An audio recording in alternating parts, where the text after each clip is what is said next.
Hello everyone. इस video का topic है क्लास 12 से सेकेंड यूनिट से Ohm's law. Ohm's law is the most fundamental law of electricity and it was given by the George Simon Ohm in 1828। और इस law में हम जो है पोटेंशियल डिफरेंस और करंट को स्टडी करते हैं। क्लास 10 में भी आपने इसके बारे में पढ़ा होगा और वहाँ भी हमने इसको डिफ़ाइन किया था। और उसके बाद जो है एक नई फिज़िकल क्वांटिटी जिसको हम रेजिस्टेंस कहते हैं उसको डिफ़ाइन किया था, तो उसी को कुछ आगे लेके जाएंगे। Suppose we have a conductor और इस कंडक्टर के ऊपर जब मैं पोटेंशियल डिफरेंस अप्लाई करूँगी the current will start to flow. Current flow करना शुरू करेगा और जब करंट फ्लो करेगा तो हम ये कहेंगे कि under physical conditions kept constant या ओम्स लॉ की जब हम बात करते हैं तो ये एक पर्टिकुलर कंडीशन पे डिफाइन होता है। हम ये कहते हैं according to Ohm's law the current flowing in a conductor is directly proportional to the potential difference applied. Means I is proportional to V। लेकिन इसके लिए एक सर्टेन कंडीशन होती है और वो क्या है कि फिजिकल कंडीशंस रिमेन्स सेम और कांस्टेंट, यानी कि जो फिजिकल कंडीशंस हैं उनके अंदर कोई चेंज नहीं होगा, they will remain the same और द कांस्टेंट। अब फिजिकल कंडीशंस में क्या आता है? Physical condition include like temperature और प्रेशर बेस मेनली। तो कई बारी जब हम ओम्स लॉ को डिफाइन करते हैं, स्टेटमेंट जब हम उसके देते हैं तो हम साथ में एक और वर्ड ऐड करते हैं अंडर कांस्टेंट टेम्परेचर और when the temperature is kept constant. So अब इसकी अगर हम कंप्लीट स्टेटमेंट की बात करें ओम्स लॉ की, so Ohm's law states that when ever a potential difference is applied across a conductor, the current flows in the conductor which is directly proportional to the potential difference applied when the temperature is kept constant, or more appropriately the physical conditions are kept constant। अब यहाँ पे आते हैं, हम इसको इस तरीके से भी लिख सकते हैं। हमें ये पता है जब हम प्रोपोर्शनैलिटी हटाते हैं, इक्वालिटी लेके आते हैं, तो हमें एक कांस्टेंट की ज़रूरत पड़ती है and this constant is here represented by R, constant of proportionality, and it is defined as a resistance। Resistance word क्या आता है? यानी कि विच रेजिस्ट करने का मतलब क्या होता है? अपोज करना।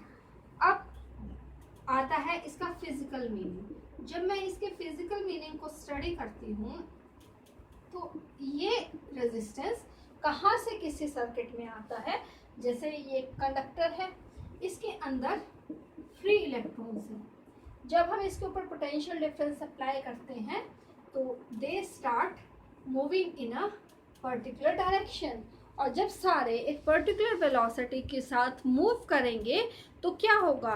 वो एक दूसरे से कोलाइड भी करेंगे, कोलिशन हो जाएगा। कोलिशन का रिजल्ट क्या होगा कि उनकी वेलोसिटी डिक्रीज हो गई, यानी कि उनका आपस के ही कोलिशन से जो है उनकी वेलोसिटी डिक्रीज हो जाती है।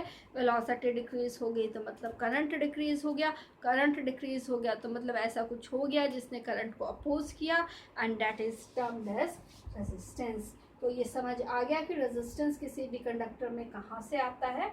अब इस रेजिस्टेंस की बात करते हैं।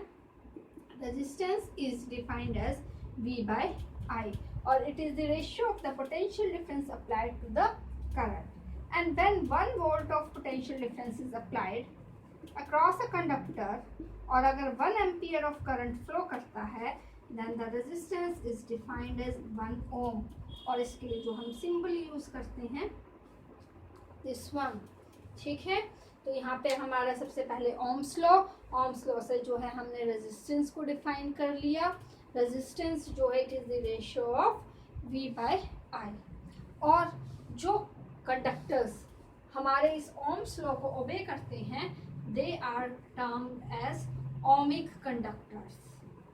तो यहाँ पे आगे जाके आप ये भी स्टडी करते हैं कि कंडक्टर्स दो तरह के होते हैं, ओमिक कंडक्टर्स और non ohmic conductors. Ohmic conductors वो कंडक्टर्स होते हैं जो ओम्स लॉ को ओबे करते हैं, यानी कि ऐसा कुछ है जो ओम्स लॉ को ओबे नहीं करता है और वही इसकी लिमिटेशंस में काउंट होते हैं। लेकिन उससे पहले हम डिस्कस करते हैं वी.आई. ग्राफ को।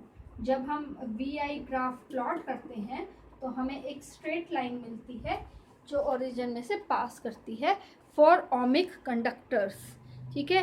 If the conductor is non ohmic, यानी कि वो इस लॉ को ओबे नहीं करती हैं, so this will be not a straight line, ठीक है। तो ये हुआ ओम्स लॉ के बारे में। अब आती हैं इनकी लिमिटेशंस। लिमिटेशंस को जब हम स्टडी करते हैं तो हमारे पास सबसे पहले यही आ गया कि जो नॉन ओमिक कंडक्टर्स होते हैं वो ओम्स लॉ को जो है ओबे नहीं करते हैं। अब ऐसा क्यों होता है, क्यों कंडक्टर्स जो है ओम्स लॉ को ओबे नहीं करते हैं? ऐसा कब आता है कि when there is some, suppose करो कि हमारे पास एक कंडक्टर है, उसमें ओम्स लॉ बड़े अच्छे से ओबे हो रहा है, V=IR का जो रिलेशन है वो हर बार इस्टेब्लिश हो रहा है।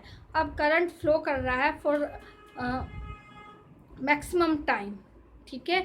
तो जैसे हमने 10th क्लास में पढ़ा था, करंट प्रोड्यूसेस हीटिंग इफेक्ट। अब हीटिंग इफेक्ट आ जाएगा करंट के फ्लो करने से, हीटिंग इफेक्ट आएगा तो temperature will not remain constant, temperature increase हो जाएगा। टेम्परेचर चेंज हो गया, फिजिकल कंडीशन कांस्टेंट नहीं रही, फिजिकल कंडीशंस कांस्टेंट नहीं रहेंगी तो ओम्स लॉ भी ओबे नहीं होगा। सो जब हमारे कंडक्टर में से काफ़ी टाइम के लिए अगर करंट फ्लो कर रहा है तो जो कंडक्टर्स होते हैं वो ओमिक की बजाय नॉन ओमिक कंडक्टर्स में कन्वर्ट हो जाते हैं, ठीक है। तो यहाँ पे हमारे नॉन ओमिक कंडक्टर्स जो हैं वो आ जाता है। सेकंड, जो हमने कहा है कि VI. Graph is a straight line passing from the origin, ऐसा हर बार नहीं होता है। आगे फर्दर जब स्टडी करेंगे क्लास 12th की, जब आप सेमीकंडक्टर्स को स्टडी करेंगे तो वहाँ पे हमारे पास जो है डायोड्स आते हैं, ट्रांजिस्टर्स आते हैं। और जब डायोड की बात करते हैं तो हम ये जानते हैं कि जब डायोड के लिए अगर हम ग्राफ प्लॉट करें तो it is somewhat like this, this is for diode, VI. Graph है।